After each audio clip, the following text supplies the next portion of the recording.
दहशतवादी हल्ल्याने काश्मीर हादरलं आहे। या हल्ल्यात आतापर्यंत सुमारे 28 पर्यटकांचा मृत्यू झाल्याची माहिती समोर येत आहे।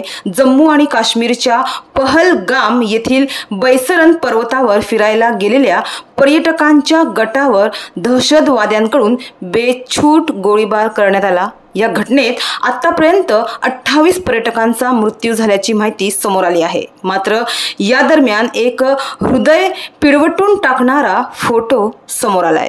काश्मीरच्या स्वर्गीय निसर्ग सौंदर्याचा आनंद लुटण्यासाठी गेलेल्या नवदाम्पत्याच्या स्वप्नांना दहशतवाद्यांनी उद्ध्वस्त केलं।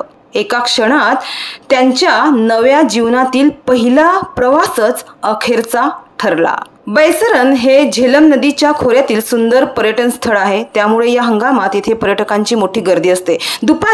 मंगळवारी दुपारी 3 वाजेच्या दरम्यान पर्यटक काश्मीरच्या स्वर्गीय निसर्ग सौंदर्याचा आनंद लुटत असताना अचानक लष्करी गणवेशातील काही दहशतवादी आले आणि त्यांनी धर्म जाणून घेण्यासाठी प्रथम पर्यटकांची नावे विचारली। त्यानंतर अंधाधुंद गोळीबार करून ते पळून गेले।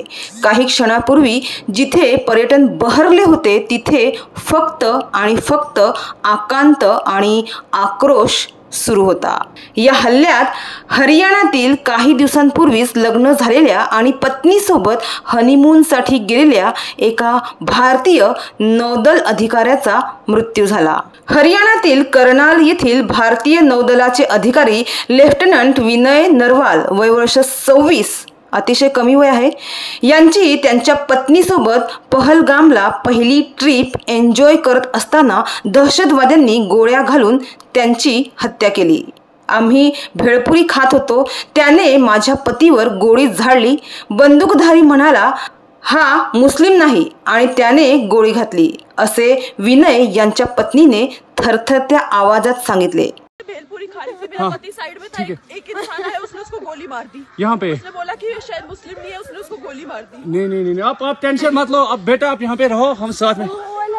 काही दिवसांपूर्वीच त्यांचे लग्न झाले होते। 16 एप्रिल रोजी लग्नानंतर लेफ्टनंट नरवाल काश्मीरला गेले होते।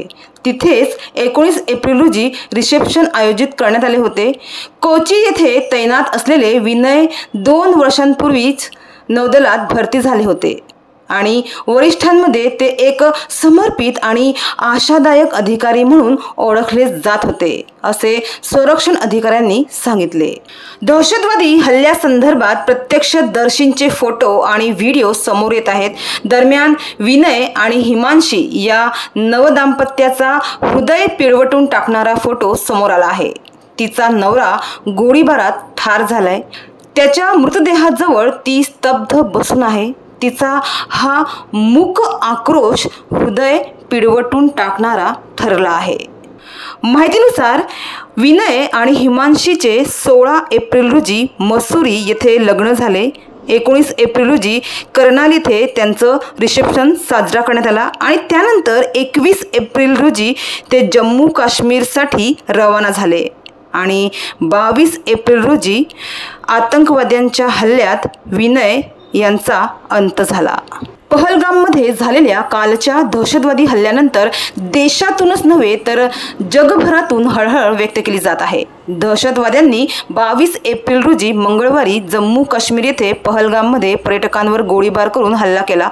आतापर्यंत या हल्ल्यात 28 पर्यटकांचा दुर्दैवी मृत्यू झालाय, तर अनेक स्थानिक आणि पर्यटक जखमी आहेत। या सगळ्या पर्यटकांवर वेगवेगळ्या ठिकाणी उपचार सुरू आहेत। काही रुग्णांवर अनंतनागमधील रुग्णालयात उपचार सुरू आहेत। या रुग्णालयाबाहेर मोठ्या प्रमाणात पोलीस बंदोबस्त तैनात करण्यात आलेला आहे। याचबरोबर CRPF आणि STFच्या जवानांना देखील या ठिकाणी तैनात करण्यात आलेले आहे। संपूर्ण परिसरात पेट्रोलिंग देखील करण्यात येत आहे।